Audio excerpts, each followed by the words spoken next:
ہمارے یہاں اصل میں مصیبت یہ ہے کہ وہ کھاتا ہمارا ہے، مگر ہے ویسے آپ لوگوں کا بھی۔ فکر نہیں کریں، میں آتا ہوں ابھی آپ کو اس طرف۔ اب مزارات پہ کیا ہو رہا ہے؟ مزارات پہ وہ ہو رہا ہے جس کا انسان زندگی بھر تصور نہیں کر سکتا۔ مزارات پہ این جی اوز بیٹھ کر وہ کنجر خانہ بنایا ہوا ہے، باہر بیٹھ کر چرس افیم اور گانجا پیا جاتا ہے، وہاں بیٹھ کر so called N G Os بیٹھ کر دھمالے اور مجرا کرتی ہیں، اور اس کے برابر میں عیاشی اور فحاشی کا اڈا چلتا ہے، اور یہ سارا کام اوقاف کی سربراہی کے اندر ہوتا ہے۔ جو کروڑوں روپیہ اوقاف کھاتی ہے وہ کہاں جاتا ہے؟ اور پھر کھاتا لگایا جاتا ہے ہم پہ۔ تو دوسرے جو مسالک کے لوگ ہوتے ہیں وہ بڑے خوش ہوتے ہیں، بولتے ہیں یار بریلوی پھنس گیا، یار ایسا نہیں کرو۔ میں تم کو صحیح بتا رہا ہوں، آپ کو یہ مسئلہ دیوبندی کا یا بریلوی کا نہیں ہے۔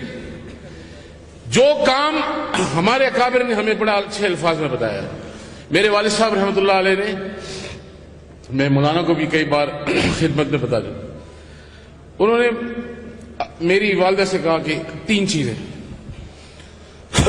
حالانکہ وقت کافی تھا، مثال سے کچھ ماہ قبل، ایک تو بتایا کہ بھئی میری قبر جو وہ اتنی ہو، بس اس سے اوپر نہیں ہونی چاہیے۔ دوسرا یہ کہا کہ کسی کو وہاں پہ بٹھا کے رکھنا، کوئی ڈبہ نہ لگا دے وہاں پہ، کیونکہ ساری زندگی ہم نے یہ ڈبے کی کمائی سے پرہیز کیا۔ تیسرا وہاں پہ چادریں نہ چڑھوانا۔ اب مسئلہ کیا ہے؟ ایک پیر بابا سرگودا میں 12 بندے مار دیتا ہے، سارے مولوی خوش ہو جاتے ہیں، یار یہ دیکھو بریلوی کیا کر رہے ہیں۔ یہ تو آپ لوگ زیادتی کرتے ہیں، ایسا نہیں کریں۔ دیکھیں میں بڑے الفاظ، سادے الفاظ ہوتا، کوئی تقریر نہیں ہے۔ اگر مزارات پہ غلط کام ہوتا ہے، شرک اور بدعت کا مزار گرم ہوتا ہے، اس کا نقصان مجھے نہیں ہے، اس کا نقصان آپ کو بھی ہے، کیونکہ اسلام بدنام ہوتا ہے۔ اسلام کا امپیکٹ اور امیج جو آج معاشرے میں دیا جا رہا ہے وہ گھنونا دیا جا رہا ہے۔ اس میں اگر میں خوش ہوں کہ یار فلانا مولوی اس مسئلے کا پھنس گیا کہیں، یا فلانا وہاں پھنس گیا، تو یہ غلط ہے۔ اپنے دل میں کشادگی پیدا کریں اور اس چیز کو گہرائی کی نظر سے دیکھیں، اور یہ سوچیں کہ ہم کو کس چوراہے پہ لا کے کھڑا کیا جا رہا ہے۔ کیا میں یہ کہنے سے قاصر رہوں کہ لمز یونیورسٹی لاہور میں صوفیزم کے نام پہ چرس اور بھنگڑے لگائے جاتے ہیں؟ صوفیزم کے نام پہ $4.5 ملین کا فنڈ امریکن کونسل جنرل نے خود یہاں دے کر صوفیزم کے نام پہ محفلیں کرا کر رقص اور سرور کا کنجر خانہ کھولا ہوا ہے۔ اس کو روکنے والا کوئی نہیں ہے۔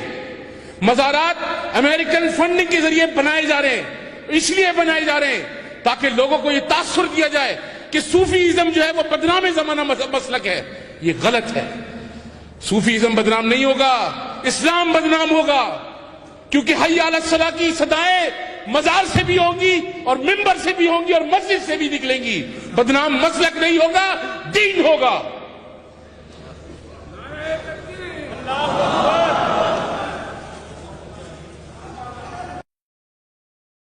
اپنے آپ میں تھوڑی سی تبدیل کریں گے، سب کا نقصان ہے، ہمارا نقصان نہیں ہے۔ ہم تو بھگتتے ہیں، ہم تو جہاں جاتے ہیں وہ کہتے ہیں بھائی تعویذ والے بابا آ گئے، مگر تعویذ تو آپ لوگوں کے یہاں بھی ہے۔ مگر اس کا مطلب یہ نہیں ہے کہ تعویذ کو ہم برا بولیں۔ اب تعویذ کا مسئلہ کیا ہے؟ ہمارے اور آپ کے بزرگ جو تعویذ دیتے تھے وہ اللہ کے نیک بندے ہوتے تھے، وہ راتوں رات بیٹھ کے ریاضتیں کرتے تھے، اللہ رب العالمین نے ان کے ہاتھوں میں شفا دی تھی، اور وہ اللہ کا کلام لکھ کے دیتے تھے۔ ان کا کاروبار نہیں تھا یہ۔